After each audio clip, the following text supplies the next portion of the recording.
And now let's turn to our scripture reading this morning. Readings, I should say. Two of the most beautiful texts in all of Scripture. Those of you of a certain age might recall that in the late 50s and early 60s, there was a show hosted by a journalist named Eric Sevareid. Anybody remember Eric Sevareid? You're showing your age. Anyway, I think the title of this show was called The Week That Was. And that's what I've been thinking about this past week. The week that was. I suspect that 20 years from now, all of us will have a general idea of what we were doing during this week. I want to share with you just the highlights of this past week because they really tie in with both our scripture readings this morning.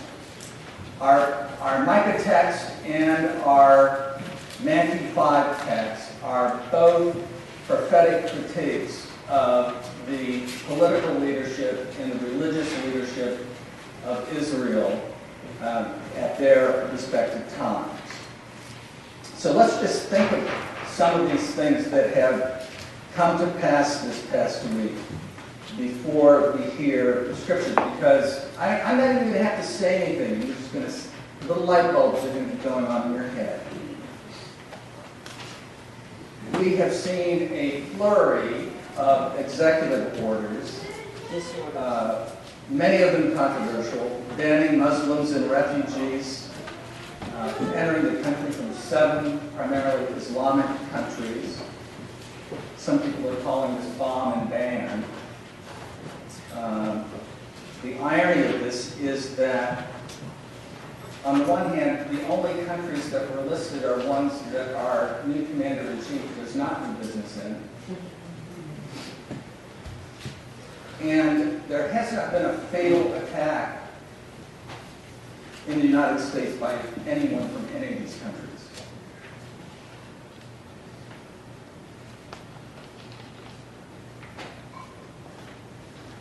There's been an absurd fight with Mexico over a proposed wall and tariffs. There's been a muzzling of the EPA. There's been a ban on federal funds paying for family planning resources for women in developing countries, which is mostly symbolic because it's already law that federal funds aren't allowed for that. We've had assertions that torture works. We've had a racist myth continue to be perpetuated about mass voter fraud. We have a new phrase that has entered the realm of conversation, alternative facts. We've had demonstrations at airports. We've had a debate as to whether aerial photography is real. All right. There's some good news this week, though. 2 35-year-olds won the Australian Open. In fact, all 4 finalists were over the age of 30. This never happened before, so that gives me hope.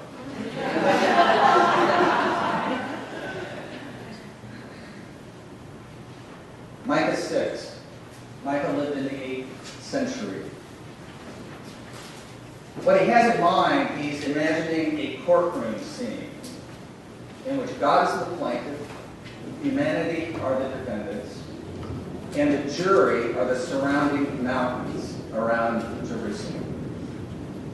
Interestingly, though, the verdict that we'll see in verse 8, which is one of the most famous verses in all of Scripture, is called the golden verse of the Hebrew Bible. The verdict is not punitive.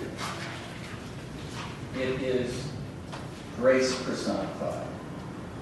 And that tells us about who our God is. Let us listen for God's word. Micah said, "Hear what the Lord says. Rise, plead your case before the mountains, and let the hills hear your voice. Hear, you mountains, the controversy of the Lord, and you enduring foundations of the earth. For the Lord has a controversy with his people, and he will contend with Israel, O my people. What have I done to you? In what have I wearied you? Answer me. For I brought you up from the land of Egypt and redeemed you from the house of slavery, and I sent before you Moses, Aaron, and Miriam. O my people, remember now what King Balak of Moab desired, what Balaam, son of Beor, answered him, and what happened from Shittim to Gilgal, that you may know the saving acts of the Lord. With what shall I come before the Lord and bow myself before God on high? Shall I come before you with burnt offerings, with calves a year old? Will the Lord be pleased with thousands of rams, with 10,000s of rivers of oil? Shall I give my firstborn for my transgression, the fruit of my body for the sin of my soul? He has told you, O mortal, what is good, and what does the Lord require of you? But to do justice, and to love kindness, and to walk humbly with your God. The next reading is from the beginning of Jesus' Sermon on the Mount, chapter 5 of the Gospel of Matthew, verses 1 through 12. One of the mistakes that we often make when reading the Beatitudes, or the blessings as they're called, is to think that they are mostly about personal devotion, or personal piety. But rather, these are not actually ethical demands or commands that Jesus is urging on his readers. Rather, he's providing consolation to people that are suffering.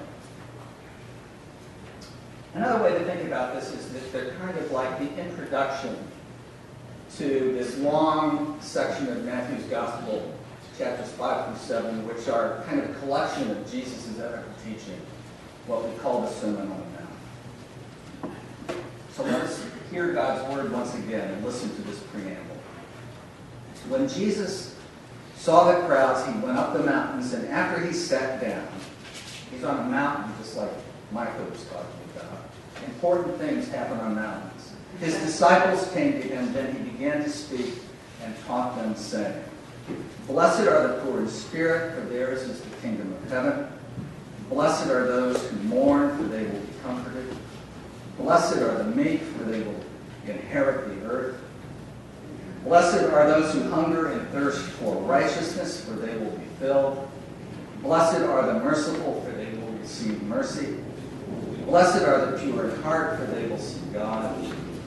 Blessed are the peacemakers, for they will be called children of God. Blessed are those who are persecuted for righteousness' sake, for theirs is the kingdom of heaven. Blessed are you when people revile you and persecute you and utter all kinds of evil against you falsely on my account. Rejoice and be glad, for your reward is great in heaven, for in the same way they persecuted the prophets who were before you. Hear what the Spirit is saying to the church. Thanks be to God.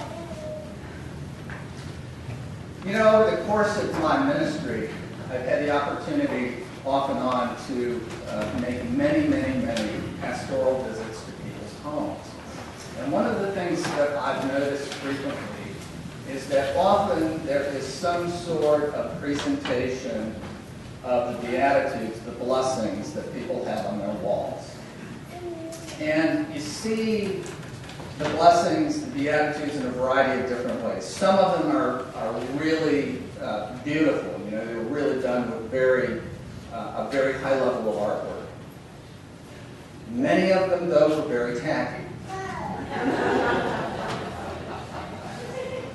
Some of them are crocheted. Some of them are stitched. But these words from Matthew 5 have been part and parcel of what I call popular piety within Christian homes for many centuries. And yet I think whenever we hear the Beatitudes, when we concentrate on them and we are struck by their poetic beauty, we are also at the same time overwhelmed by their perceived impracticality, especially for the world in which we live. We may admire the instruction, but we fear the implications of putting the words into actual practice. Why? Well, I think because we live in a time when the blessings that are given are usually to those who succeed, often at the expense of others. We live in a culture that is driven by an economic system that at its worst produces elitism, possessiveness, it's exploitative, it's always hungry for more. We say to ourselves, gosh, to be poor in spirit, peaceful, merciful, meek, that's not going to get me anywhere in this world, in this culture. The culture of the United States that's grounded in competitive self-interest and fear of scarcity. However, I'd like to suggest to you this morning that reading the Beatitudes primarily as sort of general ethical teaching that we are to aspire to, and then inevitably constantly feeling guilty about because we aren't able to match it, probably isn't the best way to approach these words. Rather, we need to understand that they are literally a description of the way things are for Jesus and his followers and his country. They are descriptions of the particular political and religious situation that Jesus and his followers and their contemporaries find themselves in. These words are not spoken in a vacuum, and if we understand this, they become more powerful for us today. You see, Jesus' sermon is addressed to a particular people, Israel. He's speaking to the entire nation, political and religious leadership as well. And Israel finds itself in a particular situation. By the time of Jesus, they have returned from exile, but nonetheless, they are still captives, this time by Rome. They are oppressed by the soldiers' boot, and they are experiencing suffering from things like robbery and wrongdoing. So Jesus is not asking the crowd to become poor in spirit, or mourners, or persecuted for righteousness' sake. Instead, he's offering consolation to those who find themselves poor and mourning and persecuted. The faithful, you see, and Jesus himself recognize that the present condition of the world is far from God's purposes. They see things like idolatry and injustice, exploitation and violence. And as a result, they mourn. Get it? We see a similar thing in our text from Micah this morning. The prophet Micah is offering a critique, a criticism of the worship practices, the cultic practices of religious faith when they are divorced from the socio-economic and political realities that real people find themselves living in. He too is speaking to the political and religious leadership of his time. He's saying that God desires more than empty words. He's saying that God desires justice that is measured by how well the most vulnerable fare in the community. He's saying that God desires a loyal love that is commensurate with the kind of loyal love that God has shown toward Israel. And he goes through the litany of all the great things that God has done for them. He's saying that God desires a careful walking by us in our ethical lives, in the way that we live our daily lives in the world from day to day, individually and collectively. In Micah's world, as in ours, offerings are made, worship, cultic practices are followed, while aggressive land practices and exploitative policies that generate wealth at the expense of the vulnerable continue. This is all laid out earlier in the book of Micah in chapter 2. The fact that the faithful continue to talk the talk in worship while failing to walk the walk outside of it serves only to engender God's deep disappointment in the people who have failed to fashion the kind of just community envisioned by the God who liberates people from political and economic bondage. That's why the prophet earlier alluded to the Exodus story. So justice, kindness, and the humble walk carry us beyond the confines of personal piety into life-giving, reciprocal relationships with God and with God's beloved other children. It's a very holistic, universalist kind of message. I want you to think about it this way. You know, the vast majority of people throughout history, and even living in our world today, have been poor, perhaps disabled, or oppressed in some significant way. Most people have lived their lives on the bottom and would have experienced history in terms of a need for change. And the people who wrote the books of the Bible, or rather I should say, people who just wrote books generally and controlled most of the social institutions historically, however, have almost always been the comfortable people on the top. Much of history has been recorded from the side of the winners, except for the unique revelation of the Bible, which we need to think of as kind of an alternative history from the bottom, from the side of the enslaved, the dominated, the oppressed, and the poor. And in many ways, it's incarnated in the life of Jesus himself. Let me give you some examples of this. We see in the Gospels, Matthew, Mark, Luke, and John, that it's those on the bottom who tend to follow Jesus. The lame, the poor, the blind, the prostitutes, the drunkards, the tax collectors, the sinners, the outsiders, the foreigners. It is demonstrably those on the inside and at the top who crucify him. The elders, the chief priests, the teachers of the law, the scribes, the Roman occupiers. Shouldn't that tell us something really important about perspective? Every viewpoint is a view from a point.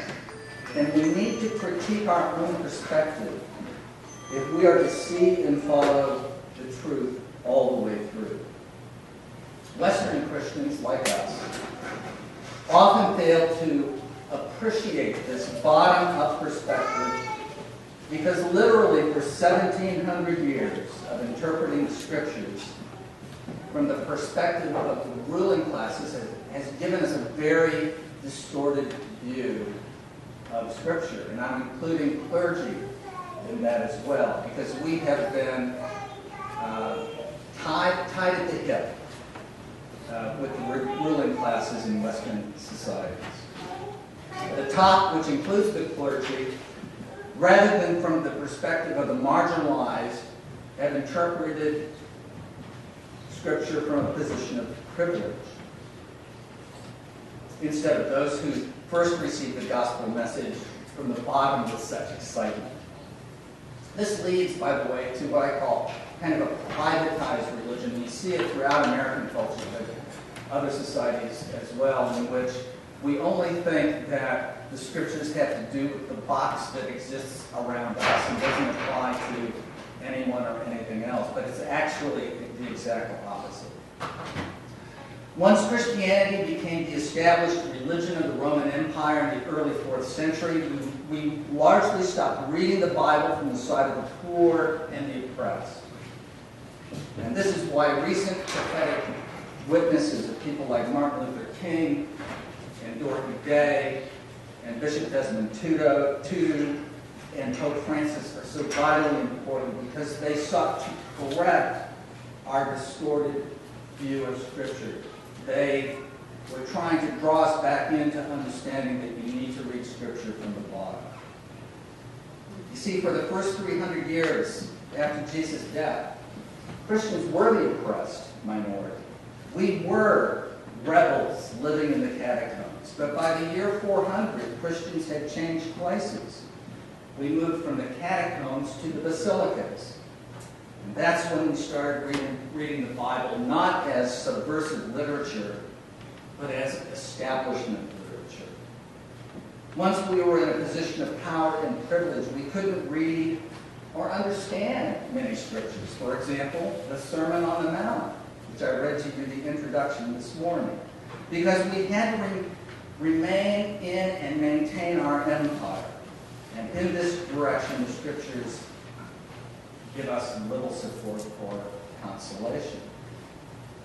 But when scripture is read through the eyes of vulnerability, what we call the preferential option for the poor, or the bias from the bottom, it will always be liberating and transforming. It is not an accident that the gospel is most easily received and grows in developing countries. Scripture will not be used this way to oppress or impress. Think about the ways in which the Bible is used as behavior control and as oppression from the top in our society. The question is no longer then, how can I maintain the status quo, which just happens to benefit me and everyone else like me, but rather, how can we all grow and change together? Now we have no top to protect, and the so-called bottom becomes the place of education and real change and transformation.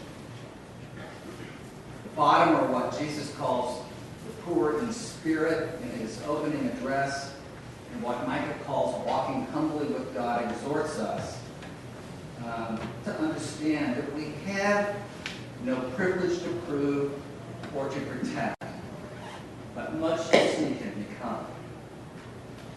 Dorothy Day, a couple of generations ago, said this: the only way to live in any true security is to live so close to the bottom that when you fall, you do not have far to drop and you do not have much to lose.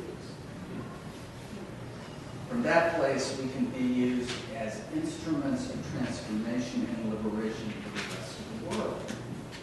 In fact, one way to understand our contemporary socioeconomic, cultural, and religious divisions within the United States are through the lenses of those who are desperately trying to resist and are fearful of the rapidly changing demographics and the resulting diversity in our country, and who, if they are religious, read Scripture, continue to read Scripture from the top down.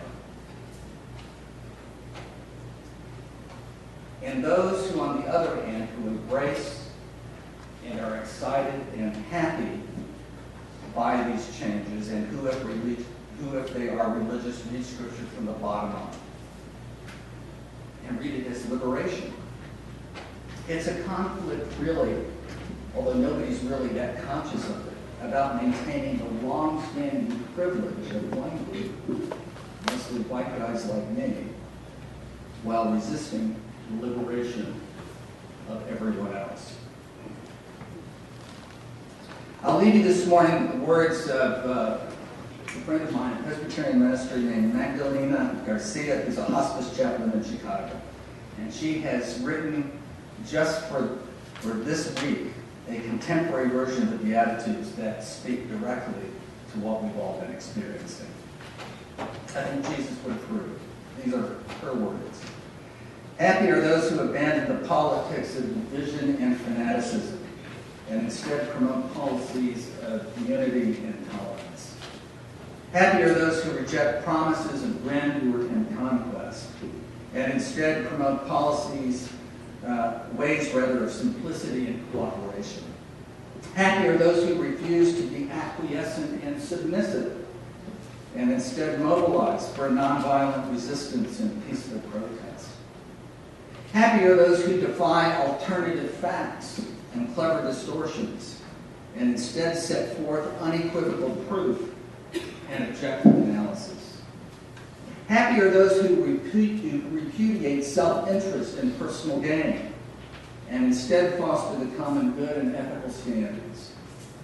Happy are those who decline erecting walls of separation and marginalization, and instead enlist to build bridges and agreement and understanding.